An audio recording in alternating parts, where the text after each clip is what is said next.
আজ আমি বন্ধুরা একটা নিরামিষ তরকারি করব। তার জন্য আমি দেখো মুসুর ডাল, একটু সয়াবিন, একটু আদা, দুটো কাঁচা লঙ্কা একসাথেটা, বেশি জল দেবো না, কিন্তু আমি এটাকে পেস্ট করে নেবো। তারপর আমি কী কী দিয়ে রান্না করি তোমাদেরকে দেখাবো। বন্ধুরা দেখো, ডালটা সয়াবিনটা আমি বেটে নিয়েছি। একটু হলুদ গুঁড়ো, লঙ্কার গুঁড়ো, ওতে একটু আদা, একটু কাঁচা লঙ্কা দিয়েছিলাম। অল্প একটু বেসন দেবো, বেশি বেসন দিলে কী বলো তো, তাহলে শুধু বেসনই লাগবে।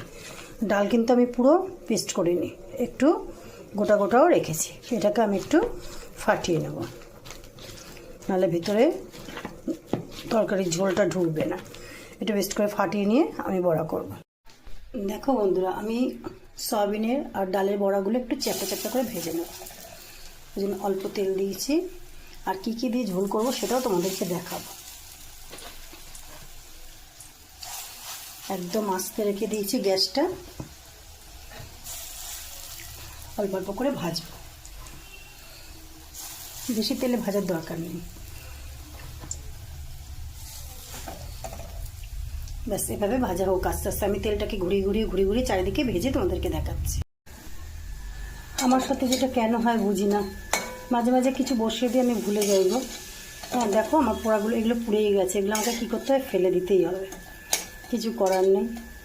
যাক, আমি আবার নতুন করে ভেজে দেখাচ্ছি। কী করবো বলো, আমার কতদিন ভাতও পুড়ে গেছে, বসিয়ে রেখে দিয়ে ভুলে গেছি। কোন টেনশানে চিন্তাতে থাকে আমি নিজেই জানি না। যাক, আমি এগুলো নামিয়ে নিয়ে অন্যরকম করে দেখাচ্ছি তোমাকে। দেখো আমি কতটা শুকনো কড়াতে ভেজে নিয়েছি। হ্যাঁ, একদম এরকম করে ভেজে নিয়েছি। এগুলোকে ফেলে নিব, এগুলোকে ছুরি দিয়ে কুড়ে ঠিক করে নিয়েছি। এরকম পোড়া হবে,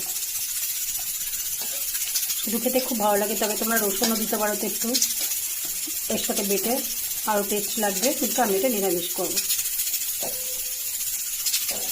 যাকে এগুলো নামিয়ে নিয়ে রাখি।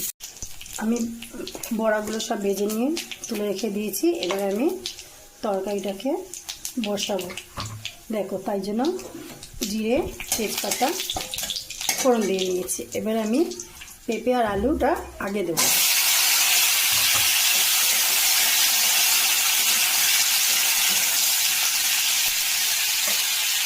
এতে আমি একটু লবণ দিয়ে দেবো। এগুলো কেন আগে দিয়েছি জানো, এরপরে যে সবজিগুলো দেবো সেগুলো তাড়াতাড়ি গলে যাবে, এই জন্য এগুলো আগে থেকে দিয়ে একটু কষে নিচ্ছি। পেঁপে আলু একটু সিদ্ধ তো দেরি লাগে,